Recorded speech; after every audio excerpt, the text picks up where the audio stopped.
Welcome back to Beyond the Buckets. Happy to have Ibrahim Badmus. Welcome to the program. Thanks for having me, my man. Much appreciated. Thanks for considering me. Definitely. And you are a Beyond the Buckets type of guy. You've got several different buckets that you filled in your life. But before we kind of get into some context and backstory, why don't you tell everybody maybe a fun fact about yourself that not too many people know about you? Man, I'm sure there's a lot people don't know about me, but I think the one thing that I'm probably the most proud of, I'd say, I'm Nigerian American. I'm also Muslim, so those two things are, things that I hold tight to my identity. I'm not completely defined by them, but definitely day in and day out, I wear those on my sleeve because I'm proud of both of those. Definitely. And religion as well as your background is extremely important. Just embracing, the culture that you have. Right. And no matter what culture it is, really embracing that. And I just think it's a beautiful thing. And especially, I don't know about you, but during the last year, I've really gone out to my Black history and figuring out, some of the things that maybe I've read about or just heard about and going a little bit deeper. And so it's been really fun educating myself and educating my family. And we have a multicultural family as well. And just having really difficult conversations during this time has been actually been a blessing. Yeah, no, I'm with you. I do. Oddly, I've done the same thing this past 365 days. My wife is from the UK, so learning a little bit about their culture. We both are Nigerian, but we have completely different histories. Yeah. So and then just learning about how responsible the UK is for what the culture looks like in Nigeria as well as America. Right. They've influenced so much. So I've done the same thing, and it's very fascinating information. Yeah, we did a podcast way back in May, I believe, and it was what it is to be Black, what it feels like to be Black in America. Yeah. Me and one of my assistant coaches, and we just kind of talked about our experiences, and we both shared stories about things that we've dealt with and racism and things like that. And after my family listened to it, we sat at the dinner table that weekend, and it was like, hey, let's have some real conversations here because I never knew any of that stuff about you. And it really opened some doors that, none of us thought we would enter, but I'm glad we did. And we're much closer because of it. Yeah, it definitely, brings forth like this narrative that you need to kind of have as a family, right? It's almost like it's kind of forced upon you, but you didn't really, expect it or anything. But because of the circumstances, you kind of have to talk about it because it's like this huge elephant in the room, Yeah. So I definitely feel you, and I respect you, and for your family for confronting it because a lot of people avoid it, for what reason, for whatever reason. Right. And some people can get uncomfortable about it, but as long as you come into it with an open heart and an open mind, then, nobody's feelings are going to get hurt. And it's okay to disagree. Like, that's the one thing that, 100%. if people were so, people are so, like, if I'm wearing this outfit right now, like, I'm not married to it. I can change I can change this outfit if it goes out of style and I don't really like to, it doesn't really go with who I am at that point. I'm not going to wear it anymore. And that can go for your ideals as well. And if people would be more open-minded to changing their clothes, or in this case, changing their thought patterns, they may be open to so much more. Yeah, I mean, I don't know who said this, but when the facts change, so will my opinion. I think that's really the best, mantra to kind of live by when it comes to these types of conversations, because we're all kind of have these embedded beliefs that we already, come into every conversation with, and facts easily change opinions. They should, but sadly they don't.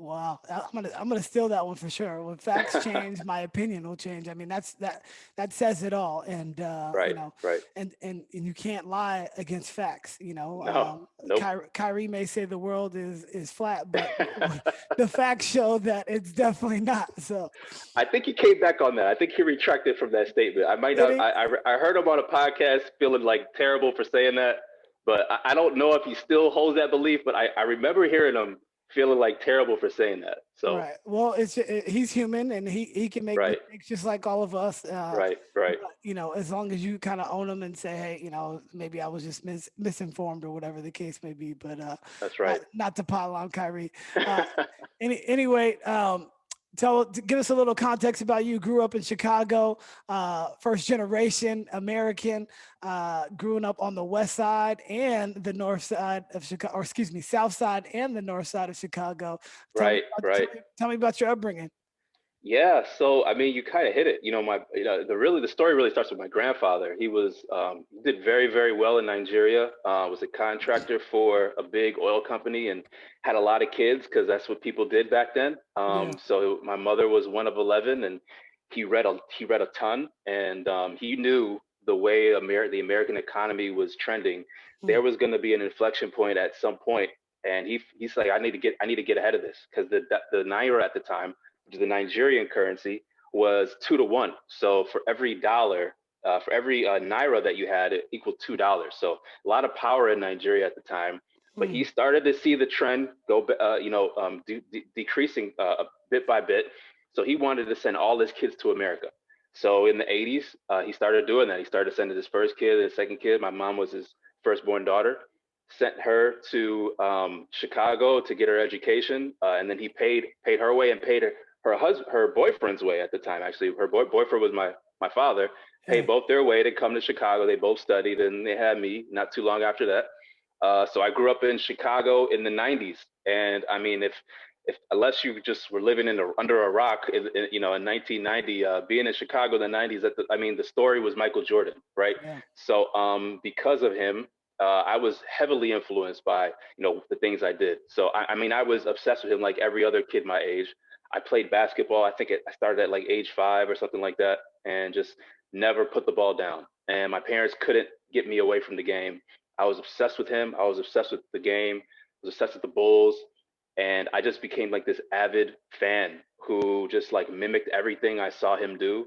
Yeah. And it just kind of got me into wanting to be him. So I worked my butt off. I played, at first I played in like the little park leagues and stuff like that, and I was an athlete, so I excelled, and then I was lucky enough to get asked to be on an AAU team. And this was like when AAU just got started. So we traveled. I think for the first time, my family is leaving Chicago. We're going to Utah and Florida and Tennessee and DC, all these places to play games, and this is just like this really novel idea back then. Like, I'm traveling to watch my son play a game against another team that traveled to the same venue. It's just something that was really, really unique at the time. And I just got good, and I was really lucky. I was around really good players, and I got better and better. And then education was always first in my mom's mind. So I never, and this is no knock on Chicago public schools, but my mom never let me step foot in a Chicago public school. I was Muslim, but I had to go to private school. So she worked her tail off to make sure she afforded me that opportunity. Right. Played in a lot of, private Catholic schools, I guess you could say. Yep. And was fortunate enough to get, looked at by some, academic schools. So Bucknell, being the Patriot League, high academic standards, saw me and, in the tournament and asked me to come play. And, as soon as I visited there, it was like, yeah, I'm going to play here. I played against the guys on my visit, and I was like, yeah, I'm definitely going to play here. So, rest is kind of history from there. Bucknell went on to win, I think we had the first victory in the tournament ever for a Patriot League team. And then the very next year we followed that back up. And then the next year we could have done it again. I missed a few free throws. It could have put us in the position to do that. It still haunts me. But then I was really lucky enough to kind of play in the D League. At the time it was called the D League, and then play overseas in Germany, Brazil, coach for a year. And then I got into like really where I think I found myself, which is really like in the business sector. Worked in the sports facility industry, and I've been in that I was in that for about 5-6 years. And then I realized, the sports facility industry is just like a veneer for the real estate industry, which is really even more lucrative. So right. I was lucky enough to find get into the real estate industry, and that's where I sit today. And then do a lot of stuff on the side, but I hang my hat on real estate and finances and business. Wow, there's 20 things that I want to pick up on. But the first one was talking about your grandfather and the Yeah, education that was so important. And, this may be a stereotype, but I feel like the Nigerian culture is extremely educated based. Like, education is always going to be the key. And you talked about your grandfather reading all those books and yeah, your mom always, trying to put you in the best situations. right. Did that sort of thing rub off on you? And obviously, you're an educated guy and an MBA and all of that, but Yeah. you know, what was that process like growing up as far as your education? Yeah, I mean, education is everything, and it probably is a stereotype because I don't know if it holds true for everybody, but Nigeria is very tribal as well. So I know in the tribe that I was raised in, the Yoruba tribe, I don't know one parent who doesn't want their kids to be a doctor, a lawyer, or an engineer, right? Like that generation, the generation before mine, my mother's generation, that's all they're fixated on is having their kids be one of those three. So, and those are all, professions that require a lot of licensure. So when I say licensure, I mean, certain types of, educational, criteria and other licenses that, require you to go ahead and, pass courses and things like that. So, those are all things that were just like no non-negotiables in our household.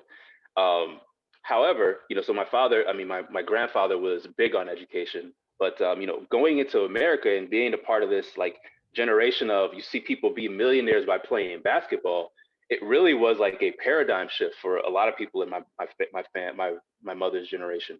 Because I have a Right. lot of cousins and other friends who are also Nigerian who are doing very well and have never took a pre-med class and or pre-law or really even learned any kind of engineering. It's really like understanding like there's this other world of wealth creation that Right. of America affords you. But Yeah. to go back to your question, my grandfather was I was fortunate enough to be around him in my childhood, and he's just so well read, and everything about him was just about acquiring information to make better decisions constantly. And I think it rubbed off on my mother. And the reason I look up to him so much is because my mother looked up to him so much, and I obviously looked up to my mother. So it was just something where it was kind of just like by osmosis. I just couldn't look anywhere else but him. Right. And he was just someone, he passed away a few years back, but he was just somebody who really molded the life for not just me, but I have 40 other cousins, Wow. who all, yeah, big, I mean, big tribe. we went to a family reunion years back, and it was like 80 people there, and we're like, oh, we all came from this guy, which is kind of crazy. Wow. So yeah, very, very proud of him and really just, look up to him so much. uh, you said he's well read, and that's something that I pride myself on being. This year, I'm trying to read 50 books, so Wow. almost two a month or a little bit more than that. But um, the information that you get, I'm on a chase for information in different Yeah. walks of life that I might not be, and none of them are sports related, but sports has always been, my vehicle to doing what I do now. It's all, and we'll kind of get into that a little bit later, but that was what ignited me. And then the hard work, dedication, focus that you need to compete as an athlete, now goes into your next profession, and it sounds like that's been the same thing with you. Are you reading any books now currently, or any books that stand out to you that Yeah. Oh man. have really made an impact on you? So I have like four on the rotation right now. Yeah. I'm reading These Truths by Jill Lepore, which is really Hmm. good. Um, Debt: The First 5,000 Years. I forgot who wrote that. I think Michael Graeber, I think is his name. Right. Uh, and then I'm also reading this book by I'm reading this book. It's called The Denial of Death. A little dark, but it's very, very like psychoanalytic type of book. Ernest Becker, I think, is the author's name. And then I'm reading Barack Obama's memoirs as well. All really, really captivating. It's I have like a little bit like I'm borderline ADD, so like I can't like just focus on one. Like I just got to get like every day they all kind of give me something to kind of energize me throughout the day. But yeah, those are kind of what I'm running through right now. Right. No, I like that. Right now, well, the books that I've read this year, 4 Hour Work Week. So I Mm. just finished that one. Um, What's his name? Tim Tim, Collins. Tim. Okay, got it. Yeah. And then It Takes What It Takes by Trevor Moawad. Mm. He's Russell Wilson's brain guru, but Okay. really powerful of the theory of neutral thinking. Mm. So if when Russell Wilson threw that interception, well, everybody has these lofty goals, and because you have these lofty goals doesn't really not necessarily mean that you're going to be successful. Now if he completes that pass, everybody says it's because he did all these things, but he threw an interception in the end zone to lose the Super Bowl, and he's teaching Russell to basically, keep those neutral thoughts, because if you the same moment can occur, right? So you can be in the Super Bowl as with the game on the line, and one of the result either one of the two results is going to happen. Either you're going to be the GOAT in that case, or you're going to be the GOAT in the other way, where it's like everybody kind of puts it all on you. But the thought of your neutrality and your thoughts is very important. And Hmm. he goes and thinking it positively, but sometimes thinking positively, you can be like, you've seen basketball players where they have this confidence that they really shouldn't, and they start shooting these shots. Or you can, obviously nobody wants to have negative thoughts, but the thought neutrality is very important. Good to Great, I just read, Yeah. which is Great book. a bit, and I know that he has two other books Yep. that I want to check out too. So I've got this long list. I just said, hey, if anybody knows of any good books, I just want to read them and see if I can learn some stuff this year, and I definitely have. And Yeah. I mean, ton of information out there. So I don't think you'll ever go tired looking. I don't think you ever go bored. Looking for a new book to read. There's just so much. There's a wealth of information, and now that we have, obviously the internet is a big reason for that. But I back in the day, would just go to Barnes and Noble. This is before, pre-COVID, mm, pre-wife, married, all that. Just yeah. go to Barnes and Noble and just I would call it stealing. I would sit there all day and just read it, and I would have to pay for the books.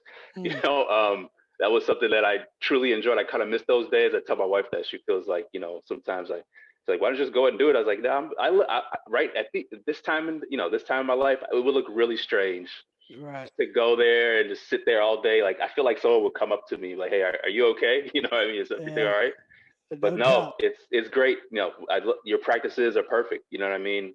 Information acquisition is really the biggest difference, in my opinion, between people who get everything they want in terms of material, material gains and immaterial gains as well. Right.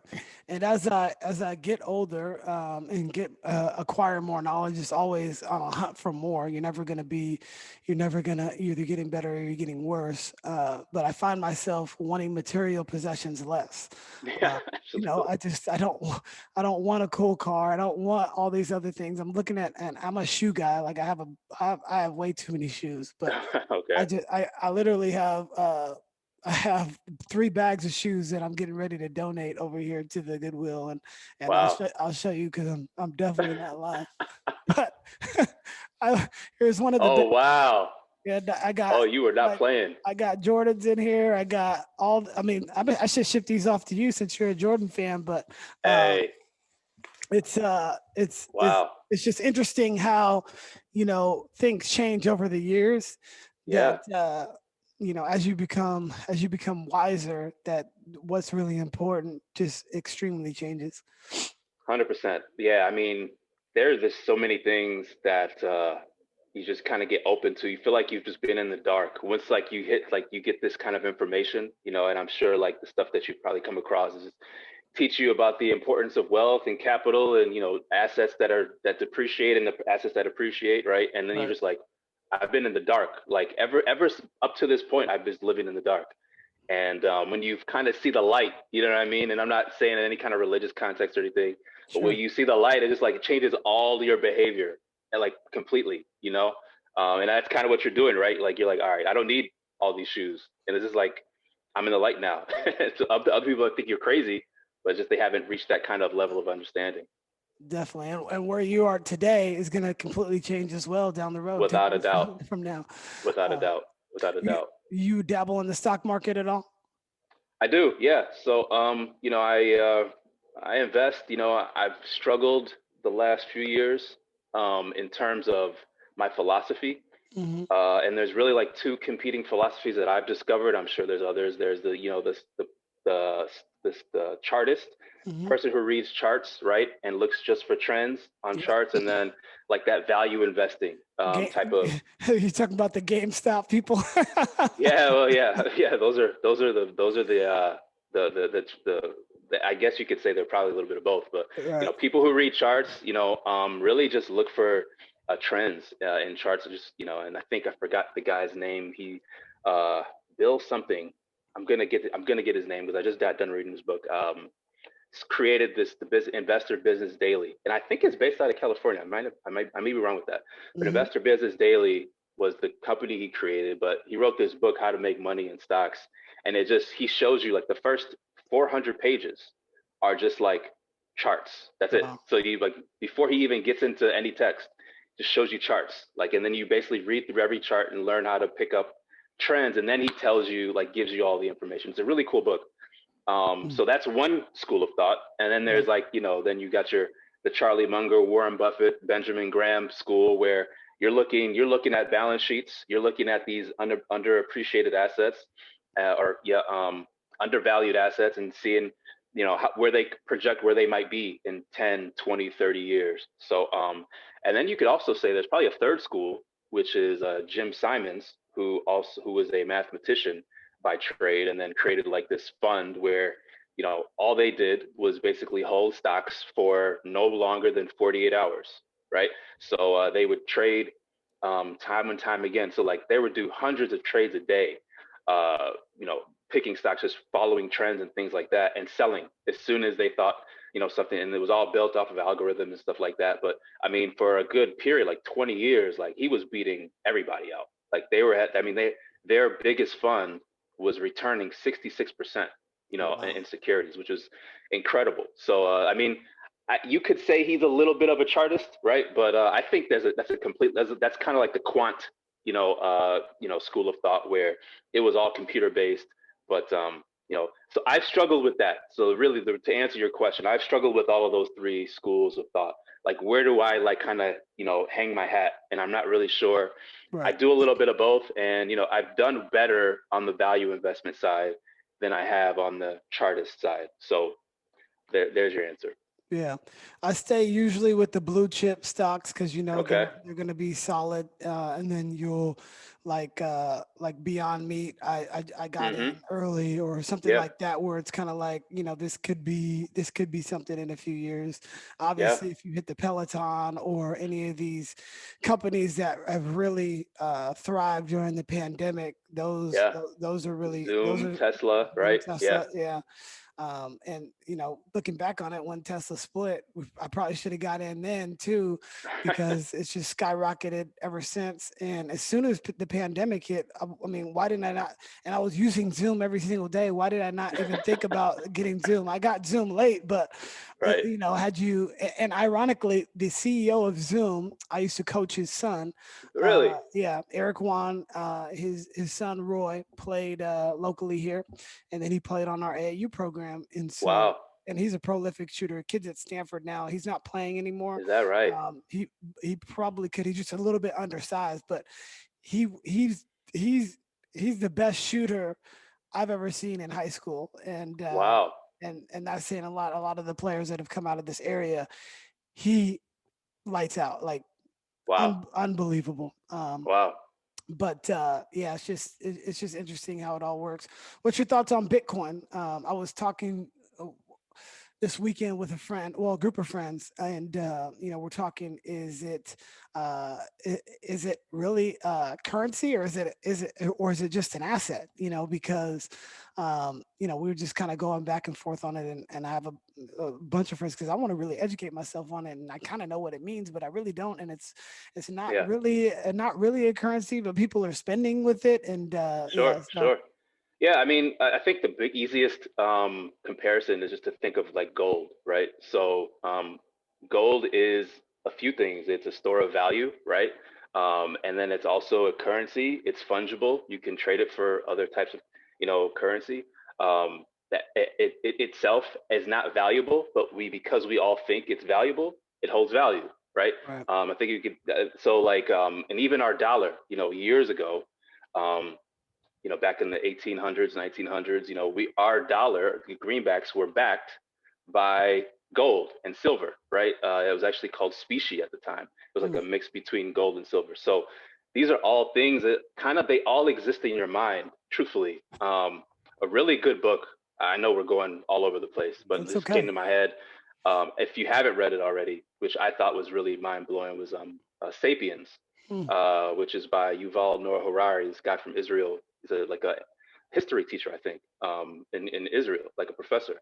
Yeah. But like he created like this one chapter on money, basically said like money was like the largest psychological revolution in history because it basically exists in our mind only. It doesn't exist anywhere else, right?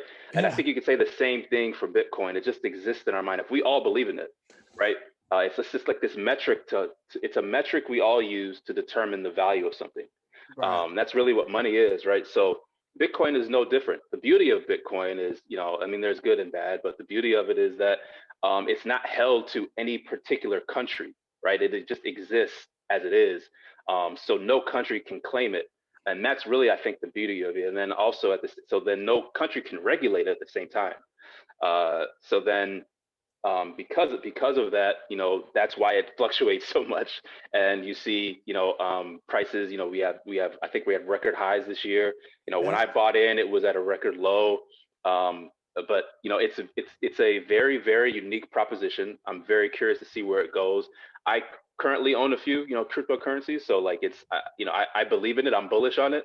Mm. Um, but to be honest with you, I don't know where this is going. I actually don't think, I know a lot of people are heavy and big on it. I actually don't think it's gonna, actualize its real potential in our lifetime. I really don't believe that. Which is why I hold on to it. Hopefully, I can pass it off to my daughter, and see, and hopefully she can, bear the fruits of it. But I just don't see the application of it, like worldwide at a time like this, where the governments have so much power over, like, just look now. I mean, we have a 1.9 trillion dollar, stimulus package that's about to probably go into action in a month or so, and that's, $1,200 in some people's pockets. That is government regulation. That's money they just created, out of thin air. So Right. it's just it's a long road. It's a very cool concept. It definitely will change the way we think. But at the end of the day, it's all exists in our mind. That's kind of the best thing I could say. Right. And we all need it for resources. Right, right. Um, there's this really good documentary series on National Geographic with it's called Trafficked with Hmm, Mariana von Zeller. Uh, hmm, it's like an 8 episode thing, and she goes a deep dive into how all these things are playing out, whether it be the cocaine, uh, hmm. drugs, whether it be guns, whether it be pimps and prostitutes, whether it be Wow, um, you know, uh, fentanyl. There's just an array of topics that she goes over, and she goes deep, deep, deep.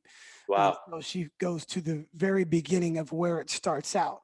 Hmm, And so, cocaine, for instance, in Colombia, there's these families that are farming the coke, the coke, uh, right there, and then it goes to the next step, and then it goes to the next step, and exponentially the dollars keep getting more and more and more hmm, as the product keeps moving. But the people at the very bottom are the ones that are not really benefiting from it.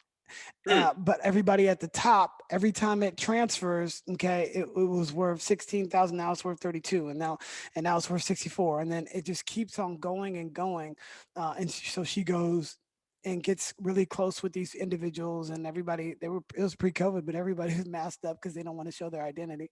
And then she goes on the authority side too. So she's going to see both sides. How are they trying to stop this? What is the economic impact that is going on? And every Wow. one of them talk about that. It's the way they feed their family. The Jamaican culture, they have this culture where they're scamming people by using calling people. Like I was at my grandmother's house, and she gets these scam calls all the time because she's a little bit older, right? Mm. And so these people are trying to trick people. Oh, we have a new Mercedes for you. All you got to do is send us $500 on your credit card. Oh, and we'll send you the key. So they'll send a fake key to them of a Mercedes. Wow. And then these people, give their credit card for $500, and then it's already I mean, they've already taken it, and Goodness. you can't track it. But these people were not necessarily bad people; they were just doing bad things. But the one Hmm. thing that the one thing that resonated with all of them was, we're just trying to feed our family. We're not bad people. Wow. There's no other options for us, and this is how we're going to survive, and we're going to eat. And it all comes back to the money. Yeah. Yeah. So Yeah, man, that's you remind me. I know we're really going far here, but it's okay. I was just watching. I just started watching. I know I'm really late to the party. So if anyone who's listening, I know I'm late to the party. I just started watching The Wire, Mm, and I'm really into it because I think one thing that you always kind of have, and like what I pull from your story is, like, it's so easy to find the bad guy. You know what I mean? It's very very easy just to like blame somebody for something. And in this story, like The Wire, when you watch it, like right away you kind of want to root for the cops, right? But then you see how human the cops are and how flawed they are. And then you also see like the drug dealers, how flawed they are, and what they're like, the humility that they have, and then like the position that they're put in, they're actually left with kind of no other choice. So you kind of leave the show like confused, like who do I root for, right? And I think that's the point. There are really no bad guys or good guys in it, and I think that's kind of what I get from what you're saying is like, yeah, these people are drug dealers, but are they really like the only bad guys in this equation, right? And I don't think they are. right. Yep, and then there's the people that want to use it as well, too. So Right, everybody plays their part. It would be no business if there was no consumer in any business, whatever right. business you're in. If you're a coach and you don't have any players, well, you can't do anything. If you're if you're a real estate agent like yourself, there's nothing that you can really do if nobody wants to buy from you. So, Right, right. just really interesting. On that note, tell me about the commercial real estate industry as a whole. COVID has been going on for the almost a year now, and brick and mortar shops are shutting down, restaurants are shutting down, businesses are working from home. What is going to be the landscape, in 2, 3, 7, 10 years for commercial real estate? One thing I do know, when I was driving down, everybody's at the mall right now. I mean, we're in the middle of the pandemic, but everybody wants to get out. They just, in California, they recently opened up outside dining again. You can't get a reservation anywhere because it's just everybody wants to be out and about. So I'm interested to see how this is, how one, how it's affected you, and two, what do you see it playing forward? Yeah, there's so many different sectors. I think the two that I think you're referring to are probably retail and hospitality, who have really taken a hit, like a big hit. To the point where they're begging the government for dollars. They're laying people off. Um, People are losing jobs. It's a shame. It's sad. And then one thing you have to consider is like a lot of these organizations that have these real estate contracts in place. A lot of them are looking to this term that is prevalent in this industry called force majeure, which Mm, is basically like some sort of get uh, it, get away free. right. Yeah. I mean, it's basically like some unforeseeable circumstance that, and this enables you to be able to pay your rent. And, a lot of landlords are stuck with this kind of, a lot of lawyers are getting calls because the landlords are coming to them and saying, is this technically a force majeure? Right. And generally, that would come into play if there was like a war, right? An act of God, right? So like, tornado, hurricane, stuff like that. Pandemic generally is not built within that clause of force majeure. So a lot of people who have these, leases that go 5, 6, 7, 10 years, are really forced to, even though they are looking to this situation as a force majeure, just technically just are not, these do not qualify as those types of events.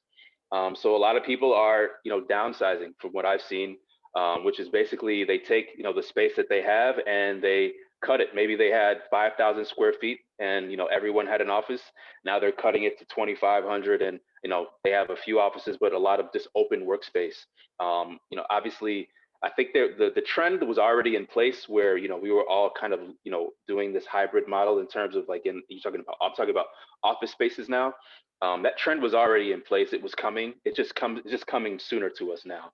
So in my line of work, I do a lot of the services for public and private, or not private, but public institutions. So my client is primarily the government. And basically what you've seen there is a lot of business on our end because the government has to buy a lot of alternative care sites. And this is because, the hospitals are overtaxed. And what we have is we have people who are getting sick at an incredible clip, more than we're accustomed to being able to manage. So we need more space in order to nurse these people who are getting sick. So they're buying out multiple units and spaces. I'm talking places that have been dilapidated for years. They buy them out 18-month contracts and are retrofitting all of these just to sit there. And they may not even be utilized. They're just sitting there in case, because we do not know where things are going.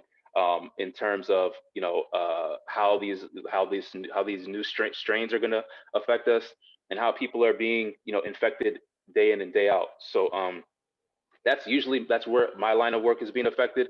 Business is actually picked up on the government side because the government, if anything, is like this last line of defense almost. Then you have other sectors, maybe even I think you could say the hospitality industry. I think I mentioned the hospitality industry, but they've been ravaged by all of this. You're seeing a lot of these places have GMs work the front desk. You know what I mean? Which is kind of crazy. Restaurants within these concepts are shutting down. But at the same time, a lot of people see this as an opportunity in commercial real estate. I think there's a quote by Warren Buffett. You buy when other people are you are aggressive when other people are fearful, and you're fearful when other people are aggressive. I think is how it goes.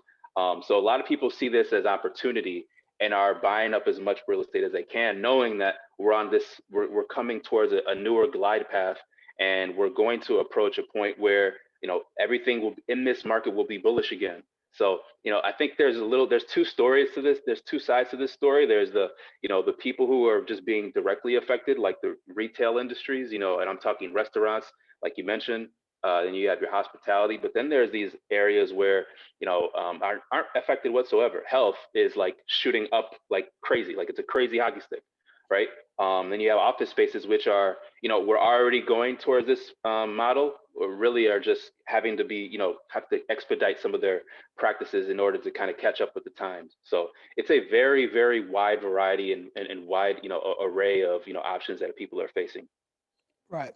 I agree with you. You have to try to make the most out of any situation. And if you are, uh, sometimes it's okay to be fearful, but you have to basically create your own success in a lot of ways, and if Absolutely. you're not willing to change and pivot and be able to maneuver through very, very treacherous waters, it's going to be very difficult for you to maintain. I feel bad for a lot of people because this pandemic has really struck them extremely hard, and they're not going to be able to get out of it. Kids are almost a year and a half now. Well, if they go through this whole school year not going to school, it's going to be a year and a half. And some of the public schools out here, I'm at a private school and we're actually on campus, and it's so Hmm. beneficial to the kids. But I see so many of these public school kids, and I just don't know what to do. These families now that Yeah. have to be working from home, and they're also now teachers and all of that. So it's Yeah. really debilitating. But you have to try to make the most out of whatever it is, and sounds like you've done that. Yeah, I mean, I don't want to, I don't share some of the same, experiences that a lot of people who are going through this pandemic have dealt with, so I don't want to like sit here and claim that I am a part of, some sector that I'm not, but, I have a young daughter myself and she's really, really young, like doesn't go to school, only daycare, but, I can see the effects of this pandemic on a lot of other people, some of my friends, close family members who are teachers, who are people who work in hotel industry and really or just any other industry that because of second, third, fourth order effects have been affected by this pandemic. So my heart goes out to them, and I know that this is a really difficult time for some people, and I definitely respect and understand that. No doubt. Um, you live in Tennessee now, right? I do, yeah. And what's it like out there with COVID? And we're filming this. This will probably air later on in April. But Got it. what uh, what has it been like out there in Tennessee? It's unique. There this is an area. I mean, the history of this area is that you got Andrew Jackson, Andrew Johnson, two former presidents who come from here, and they weren't the most progressive thinkers of their time, and I think you can probably say the same for Tennessee in totality in terms of just being a progressive state. So you have mixed views on where people stand in terms of how to approach this pandemic. So you see a lot of mixed views on that. Whereas I'm sure in California it might be different. Maybe some other cities and states, but it's there are mixed views here. So you could go into a restaurant and they might on their in the window it might say, hey, mask required. You might go in and you don't see anybody wearing masks, right? So I think just kind of the little dichotomy that we all kind of deal with, where people are believing things that maybe they can't they're not rooted in any kind of true historical facts, but they believe them. So that's kind of what you see in Tennessee. But in terms of just like overall, I mean, there's a big weather storm coming here. I know you're airing this in April. You're lucky to be in California. At this part, going east, I mean, everybody is being hit with, I mean, even as far as Texas is being hit with some serious cold storms. So Tennessee is no different here. They're being hit pretty hard, and things are being shut down as we speak, and people are kind of just trying to figure out what to do. Tennessee, a lot along with a lot of other cities and states in the South, aren't really equipped to deal with the heavy types of torrential snow and downpour that you usually would get in a city or a state that is used to this kind of weather. But so we'll see how they react. I know when I was in Chicago, this is, basically a walk in the park for us back in Chicago when it snows. I mean, nothing really stops that city, but, other cities and states that aren't as equipped and don't have the resources to deal with it, are going to feel the effects much longer than usual. Right. Uh, to touch on the COVID piece, I think that you have to give people the opportunity to make their own decisions. So if I want to go to a restaurant and people aren't wearing masks and I'm worried about that, I don't need to go into that restaurant. You That's know, a very good point. Very good point. and I think you allow people that. But if you're comfortable in going in a restaurant and people aren't wearing a mask, well, you're taking the risk, Right. and that's a risk. If you're willing to take, then I think you should be able to make your own decisions. Yeah. When you have mayors and county officials, and we haven't played there. There hasn't been any sports in California this year, Wow. um, at all. And I know Tennessee has played football, they played basketball, they played all the sports really, and they've kind of stayed on schedule. And Wow. and there's a big push to try to get sports going back, but these local officials are being, they're being very strict with the release of what's going on. But the Mm, collateral damage to these businesses, like they allowed outside dining and then they stopped it. And mm, then all these people had put all this money together to make sure that they were equipped for the outside dining, and now they changed it all up. And then so we went shut down in December. Now they just recently opened back up like 2 weeks ago or last week maybe, and the case count is even higher than it was then. So Wow. if they want to go by science, it's not really accurate because the case counts are higher. Well, Right. obviously the case counts are going to be higher because more people are getting tested. But Hmm. I think you need to isolate yourself if you're worried about it. To your earlier point about your quote, I believe was it Warren Buffett. Um, and the people that are worried about it need to isolate themselves. I think everybody should be protecting themselves. Everybody should be wearing a mask and doing those, and distancing and all of that. But you still have to let these people live. You have to let these people, earn a Yeah. living because Yeah. I've seen more homeless here than I've ever seen. I was down in Wow. LA.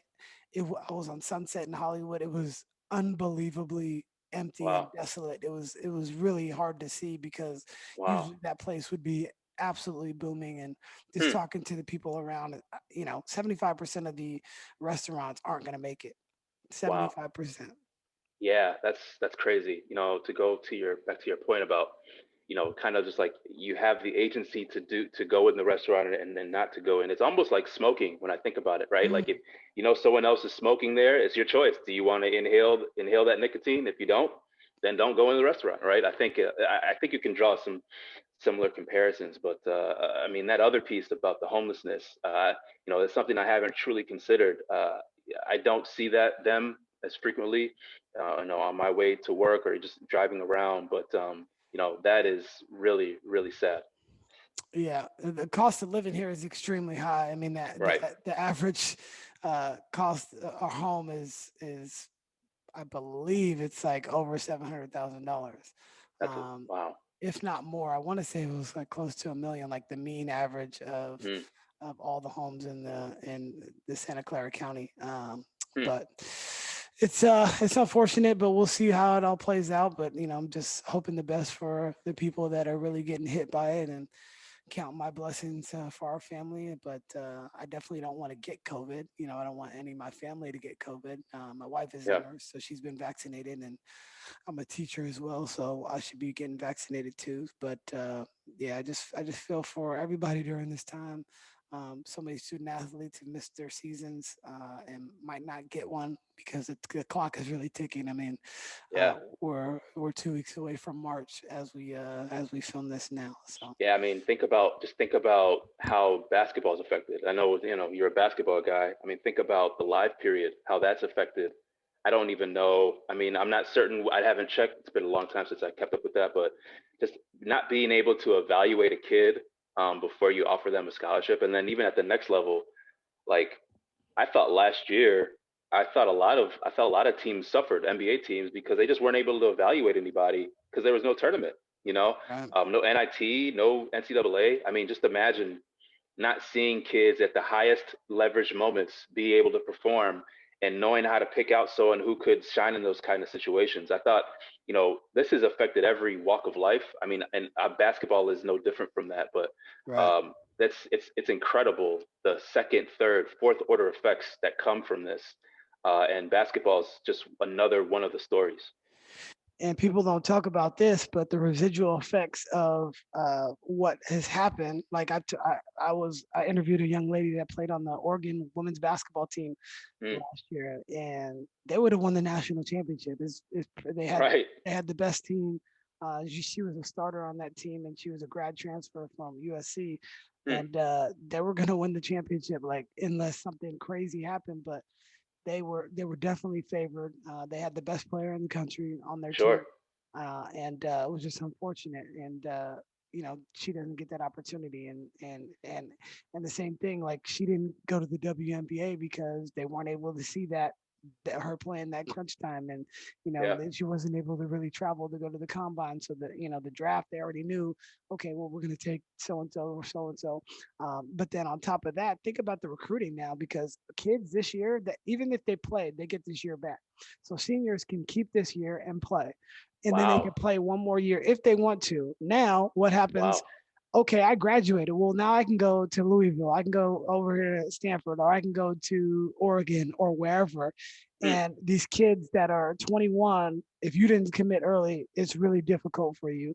If you're 22, now you're stacked up against, because now these kids are backloaded, and 23, it might start evening out. But even so, like 24 is going to be 2024 is going to be the year where it's like, okay, everything's caught up. These grad transfers have kind of cycled out and things like that. So yeah, I mean, I have a few friends who are in the Ivy League, who coach in the Ivy League, and I mean, as we know, they've just shut down completely, and you know, they're not getting that year back. You know, it's an academic school. I mean, these are academic schools, so you know, athletics come second, and I'm sure they come more than second. You know, because I'm sure they prioritize a lot of other stuff at Ivy Leagues. But you know, there's a lot of kids who I know who play at Ivy League schools, and they've just taken that year and just left. You know, they basically taken a gap year because they don't want that to count against their eligibility. So they've explored, and if they're fortunate enough, they go ahead and do those types of things because they want their full 4 years. It's affected every walk of basketball. Yeah, and we didn't get into it, but you were a Division I coach at one time, and obviously a high level player at Bucknell out in Pennsylvania. And then you had a really illustrious playing career and playing overseas. You mentioned that in the beginning. Anything else about what? Well, we'll end it with these couple of things. What has basketball allowed you to do in your life in the business world, because this is beyond the buckets? Yeah, I think basketball is the best allegory for life, to be honest with you, especially if you have like the mindset of an entrepreneur. Mm. Because if you think about it, and I don't know that, I'm sure there's a term for this, but like, if I do better, right? So I'm giving myself something like one unit of improvement, but the collective that I'm a part of also gets that unit of improvement. I don't know what the term for that is, but like there's like this collective benefit as well.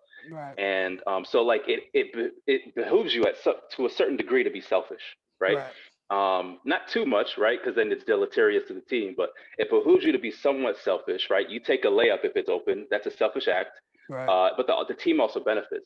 I think that's a very entrepreneurial concept. And the reason I believe that is because if you do your work, you do what you need to do, you put all these units of effort into it, you not only do you get something out of it, but the team that you're a part of potentially gets something out of it as well. So you actually benefit to a certain degree by being selfish. I think a lot of entrepreneurs, um, I don't know if one correlates with the other, but a lot of entrepreneurs would probably make really good athletes. And I know a lot of athletes make really good entrepreneurs because there's just like this psyche embedded in, athletics that, if I do X, I get out Y. And then some people who don't work in that, like have an entrepreneurial setting, don't see the benefits of their work. So, and I'll use a quick example. If I, bust my tail, I get up 100 shots a day for a full summer, I'm probably going to improve my jump shot, maybe, 2, 3, 4, 5%, who knows, right? I put in that amount of work towards, checking out spreadsheets every day. They may not pay me more, right? I may not get that kind of output. And that's the unfortunate part. And I think someone who, like myself, who's worked in like a corporate setting and sees like some of these these dynamics at play, realizes that I benefit greatly by improving myself, right? And once I improve myself, I improve the collective. And I think that's probably the best thing that I've seen, and I've been motivated by. I mean, it's brought me tons of motivation. I mean, you can name, you got Kobe, you got Jordan. There's so many guys that I've just like patterned myself after, just because they're just incredibly motivated individuals, and they just never sleep, and they're always after it. So I think if anything, it's just kind of giving me this like internal motor, and really just helped me kind of believe to this like number one creed to just always improve. Oh, speaking of Jordan, he just walked Hey, in. look at that. What's up, buddy? Say hi to Abe. Let's go. What's going on, man? He's a big Jordan fan. Love it. Love it. You're completely right. Athletes in general are going to be in high demand, especially in sales organizations. I think it's, I used to be in a sales organization. I did that 10 years before I started full-time teaching. And it's the work ethic that you get from it is really unmatched. Yeah. And Yeah. then, it just translates so well. Yeah.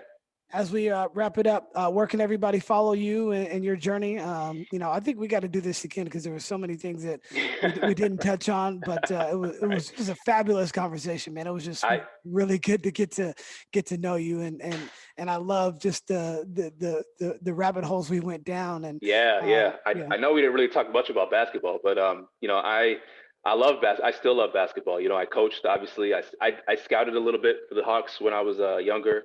So Mhm. I know the game. I played, obviously. So I coached a little bit, at a youth level, not to the degree that you do, because my time just wasn't. I didn't have as much patience. Let me put it that way. I hear Um, you. but I truly love the work you do. I truly love basketball. It's given me everything I could ask for and more. It's enabled me to travel the world. I have Yes. some great stories. Maybe some other time I could share with you. As a coach and as a player and as a scout and all of that. I'd love to share. But if all in all, it has truly shaped who I am, without a doubt. So I owe it a lot, and I think everything comes back to that. And the coolest thing I'll say is every interview or what have you that I go on, the number one thing people ask me is about my basketball experience. Like we rarely talk, the tactical stuff. How can you do a VLOOKUP in Excel, or how did you increase your sales 20% year over year, or how did you improve headcount? Like I generally get the number one question I get is, wow, you played basketball at the Division I school, you guys beat Kansas, right? Or Wow. you recruited CJ McCollum, like that kind of stuff always comes into the fray for whatever reason. So I think it's just something we all kind of love. It's a great allegory for life. Definitely. Well, thank you for your time. I really enjoyed our chat. Thanks, man. You take care.